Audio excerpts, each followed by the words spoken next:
Hello students, अस्सलाम वालेकुम। कैसे हो आप सब लोग? आई होप आप लोग अच्छे होंगे और मैं स्वागत करता हूं आप सभी का एक बार फिर हमारे प्यारे चैनल हैमानी एपिक्स में। तो आज हम पढ़ेंगे क्लास 12 फिजिक्स का चैप्टर नंबर 1 का रोटेशनल डायनामिक्स का लेक्चर नंबर 10, जिसमें हम पढ़ेंगे सेंट्रीपिटल फोर्स। आज हम छोटी छोटी एग्जाम्पल देखेंगे। आज कोई डेरिवेशन नहीं है, आज एग्जाम्पल देखेंगे और एप्लीकेशन ऑफ एंगुलर मोमेंटम देखेंगे। आज हम पढ़ेंगे सेंट्रीपिटल फोर्स और सेंट्रीफ्यूगल फोर्स और रेडियस ऑफ गायरेशन, और हम पढ़ेंगे application of angular momentum. Last class में हम पढ़ चुके थे कंजर्वेशन ऑफ एंगुलर मोमेंटम, जिसमें हम वैल्यू जो निकाल कर लाए थे I1 omega 1 is equal to I2 omega 2, यही हमारा कंजर्वेशन ऑफ एंगुलर मोमेंटम में आया था। तो आज हम इसके ऊपर का एप्लीकेशन पढ़ेंगे, जो अगेन उतना इम्पोर्टेंट नहीं है, लेकिन अगर हमारे सिलेबस में है तो हम इसे देख लेंगे एक बार। मैं इसमें आपको दो एग्जांपल बताऊंगा, एक एग्जांपल बताऊंगा स्विमर्स की और एक एग्जांपल बैलेट डांसर की बताऊंगा। तो इसमें हम सबसे पहले देखेंगे, यहाँ पर मैं लिख देता हूँ एप्लीकेशन ऑफ एंगुलर मोमेंटम।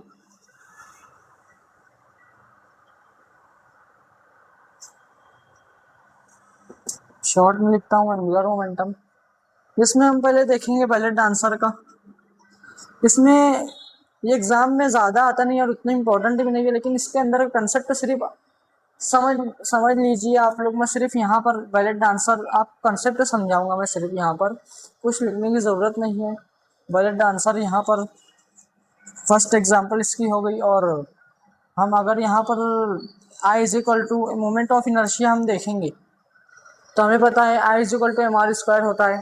तो जब बैलेट डांसर डांस करता है तो जो डिस्टेंस होता है उसका इंक्रीज करता है, हाथ ऐसे करेंगे तो उसका डिस्टेंस है इंक्रीज हो जाएगा और उसका जो रोटेशन है वो कम हो जाएगा। तो रोटेशन क्यों कम होगा? क्योंकि अगर मोमेंट ऑफ इनर्शिया बढ़ेगा, हमें यहाँ पर पता है कि जो मोमेंट ऑफ इनर्शिया है और एंगुलर वेलोसिटी है वो एक दूसरे के इन्वर्सली प्रोपोर्शनल है। क्योंकि I1 ओमेगा 1, अब ये 1 इधर ही आएगा तो डाउन साइड आ जाएगा।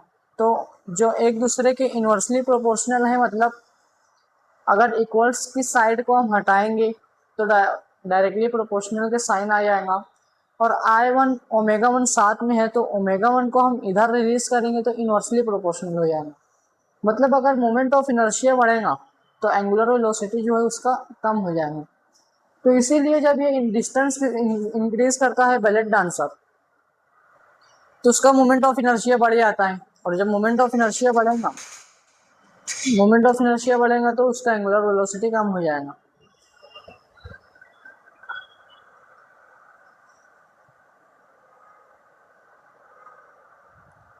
मोमेंट ऑफ इनर्शिया अगर उसका बढ़ेगा तो एंगुलर वेलोसिटी कम हो जाएगा। तो हम यहाँ पर देखेंगे इसका मोमेंट ऑफ इनर्शिया बढ़ा तो एंगुलर वेलोसिटी कम हो गया। या एंगुलर वेलोसिटी कम होगा तो जो एंगुलर वेलोसिटी हमें पता है 2πn इसकी वैल्यू होती है, तो रोटेशन भी इसका कम हो जाएगा। और अगर इसी तरह यहाँ पर एम आर स्क्वायर था, वो डिस्टेंस बढ़ाया था, अगर वो हाथ को ऐसे कर लेगा तो उसका डिस्टेंस कम हो जाएगा और जो उसका मोमेंट ऑफ इनर्शिया है वो भी कम हो जाएगा। मतलब अगर डिस्टेंस कम हुआ तो मोमेंट ऑफ इनर्शिया भी कम हो जाएगा और उसका एंगुलर वेलोसिटी बढ़ जाएगा। और एंगुलर वेलोसिटी बढ़ा तो रोटेशन भी बढ़ जाएगा। यही कंसेप्ट है इसके अंदर, और ज़्यादा कंसेप्ट है नहीं। और अगर स्विमर्स के एग्जांपल देखेंगे तो यही है कि स्विमर्स जब जंप करता है अपनी ऊंचाई से 6 फीट की ऊंचाई से 10 फीट की ऊंचाई से, अगर वो जंप करेगा तो अगर वो अपना हाथ ऐसे रख कर जंप करेगा, अपना जितना कम डिस्टेंस रखेगा वो अपनी बॉडी के पास, अगर वो डिस्टेंस कम रखेगा तो उसका डिस्टेंस कम होगा, मोमेंट ऑफ इनर्शिया भी कम होगा। मोमेंट ऑफ इनर्शिया कम होगा तो एंगुलर वेलोसिटी है उसका जो बढ़ जाएगा। एंगुलर वेलोसिटी बढ़ेगा तो उसका जो रोटेशन है वो उतने उसका रोटेशन बढ़ जाएगा। तो रोटेशन ज़्यादा होगा स्विमिंग पूल तक। तो यही कंसेप्ट है उसके ऊपर भी। अब हम आएंगे सेंट्रीपिटल फोर्स और सेंट्रीफ्यूगल फोर्स। ये थोड़ा सा इम्पोर्टेंट हो जाता है हमारे टॉपिक में। तो अब हम देखेंगे centripetal force and centrifugal force.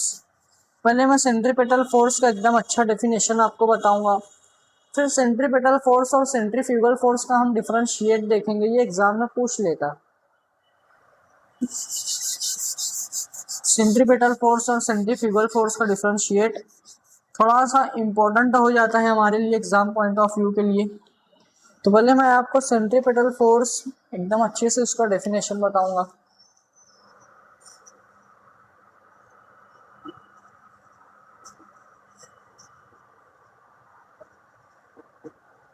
Centripetal force, centripetal force पहले मैं डेफिनेशन यहाँ पर लिख कर बताऊंगा, फिर आपको डेफिनेशन को समझाऊंगा कि डेफिनेशन बोल क्या रहा है। अगर एग्जाम में आए सेंट्रीपेटल फोर्स को डिफाइन करना तो आप इसे इसी तरह डिफाइन कर सकते हैं। It is the force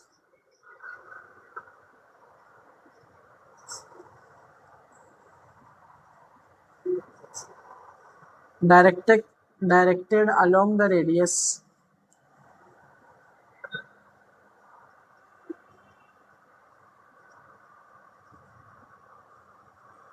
towards the center of the circle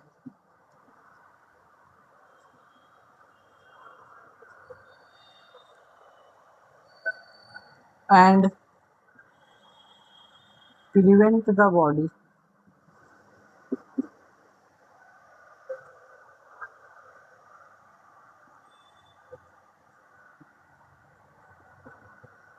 from moving away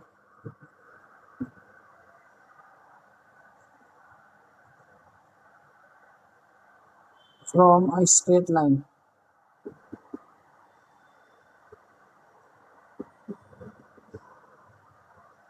और हम ये भी लिख सकते हैं कि it is the force,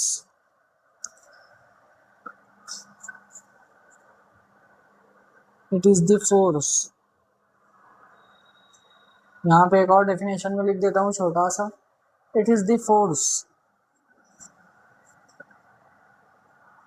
that keeps a body moving in a circle।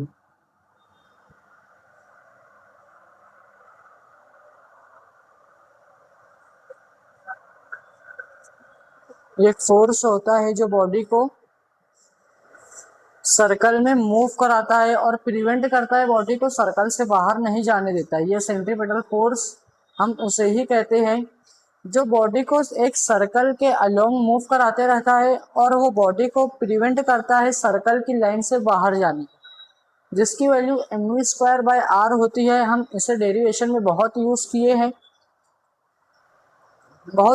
हम सेंट्रीपेटल फोर्स को डेरिवेशन में। ये बहुत इंपॉर्टेंट, मतलब थोड़ा सा इंपॉर्टेंट डेफिनेशन हो जाती है सेंट्रीपेटल फोर्स की, ये आप देख सकते हो। अब हम इसका डिफरेंशिएट देखेंगे सेंट्रीपेटल फोर्स का और सेंट्रीफ्यूगल फोर्स का।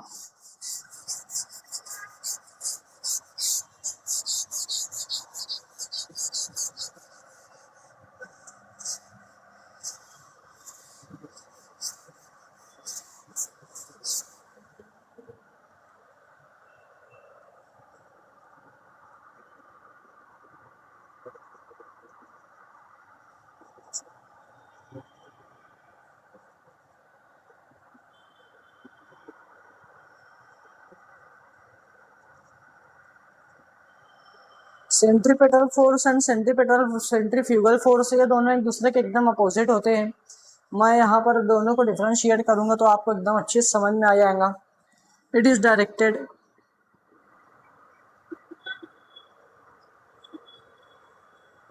Towards the center of the circle, it is directed towards the radius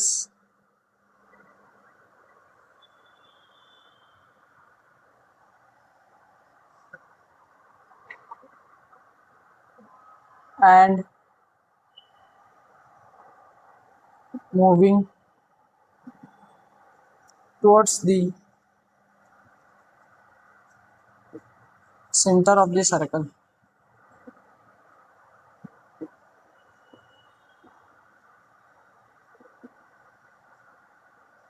और इसकी डेफिनेशन, इसका हम लिखे डेफिनेशन तो सेंट्रीफ्यूगल फोर्स का, it is also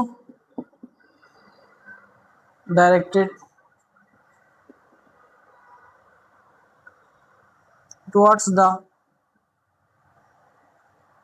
radius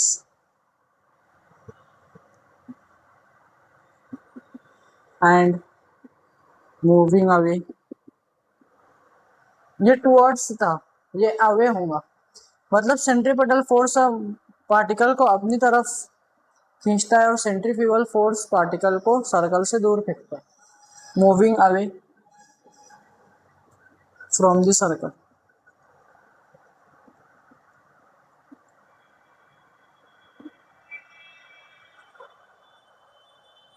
from the centre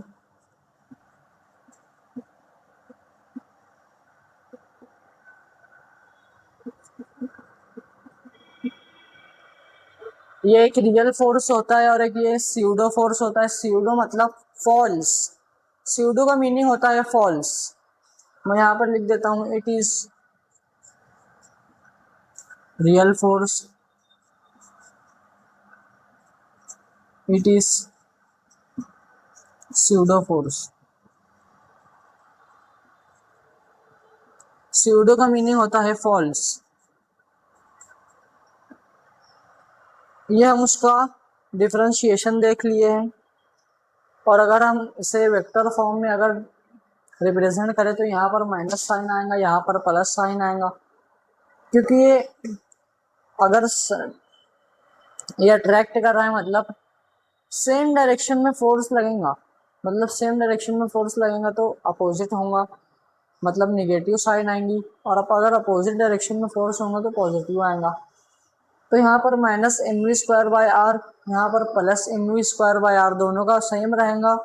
M V square by R, M V square by R, मतलब यहाँ पर माइनस हो जाएगा, यहाँ पर प्लस हो जाएगा वेक्टर फॉर्म में अगर हम देखें तो।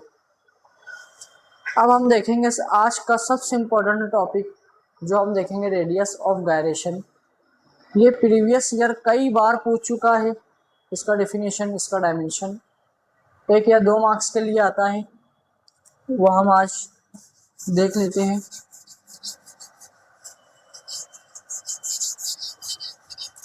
और आज हम रेडियस ऑफ गायरेशन देखेंगे तो वो रोलिंग मोशन में भी यूज होगा, जो अगली क्लास में हम पढ़ने वाले हैं उसके डेरिवेशन में यूज होगा।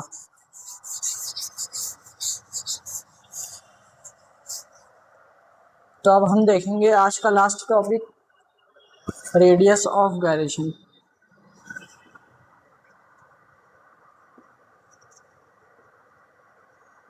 इसका डेफिनेशन हम देखते हैं।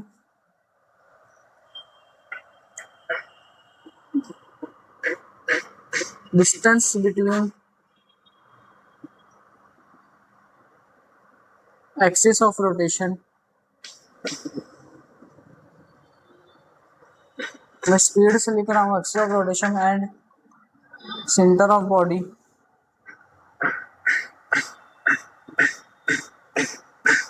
where whole mass supposed to be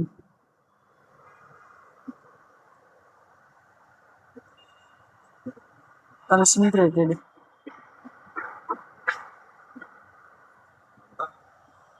ये distance between axis of rotation और जो बॉडी होती है, जहाँ जो एक्सिस के अलोंग पार्टिकल मूव करेगा, रोटेट करेगा, तो ये डिस्टेंस होता है एक्सिस ऑफ रोटेशन का, और जो बॉडी है उसके सेंटर का, जहाँ पर वो पूरा मास कंसंट्रेट रहेगा, तो इसे ही हम रेडियस ऑफ गायरेशन बोलते हैं। मैं यहाँ पर फिगर बनाकर बताता हूँ।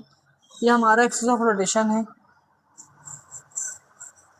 ये हमारा बॉडी है, और ये जो बॉडी है यहाँ पर पूरा कंसंट्रेट है इसका मास, और ये जो डिस्टेंस है ये हमारा बॉडी और ये डिस्टेंस, हम इसे ही एक्सिस ऑफ रोटेशन और जो बॉडी है उसका मास जहाँ कंसंट्रेट है इसी को डिस्टेंस को हम रेडियस ऑफ गायरेशन बोलते हैं। और अगर हम इसकी वैल्यू अगर देखें तो जो इसकी वैल्यू आती है वो आती है के इज इक्वल टू, इसको डिनोट करते हैं के से, √I/m। यही इसकी वैल्यू आती है और यही हम रोलिंग मोशन के डेरिवेशन में यूज करेंगे। अब हम इसका एसआई यूनिट देखेंगे तो एसआई यूनिट इसका मीटर है और इसका डायमेंशन देखेंगे तो मैं इसका एसआई यूनिट यहाँ पर लिखता हूँ। एसआई यूनिट इज मीटर और इसका डायमेंशन लिखे तो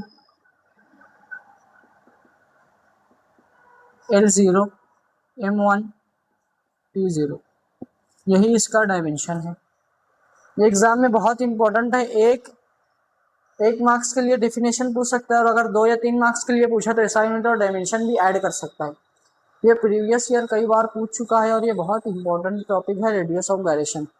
और इसे हम अगले लेक्चर में रोलिंग मोशन का जब हम डेरिवेशन फाइंड आउट करेंगे तो हम इसका यूज़ करेंगे, जो कि अगेन बहुत इंपॉर्टेंट है। रोलिंग मोशन कल हम पढ़ेंगे, जो एग्ज़ाम में 3 या 4 मार्क्स के लिए आता है। बहुत इंपॉर्टेंट टॉपिक पढ़ेंगे। और फिर उसके बाद हम पढ़ेंगे जो moment of inertia find out करेंगे रोटेटिंग डिस्क का। बहुत इंपॉर्टेंट है और वो दिन हमारा मतलब 2 लेक्चर और लगेंगे और ये चैप्टर ये हमारा फिनिश हो जाएगा। और इसी तरह ये हमारा जो चैप्टर है वो एकदम क्वालिटी के साथ ख़त्म हो जाएगा। मतलब इसके बाहर का एक भी क्वेश्चन आ ही नहीं सकता। और फिर उसके बाद हम इसी तरह चैप्टर वाइज पूरा हम फिनिश करेंगे हमारा क्लास 12 और मैं केमिस्ट्री और बायो भी शुरू करूँगा। और इसी तरह एकदम क्वालिटी के साथ हर चैप्टर हम फिनिश करेंगे, एक भी पॉइंट मिस नहीं करेंगे। तो उम्मीद करता हूँ कि ये लेक्चर आपको पसंद आया होगा, सब चीज़ें समझी होंगी। तो okay, take care and bye.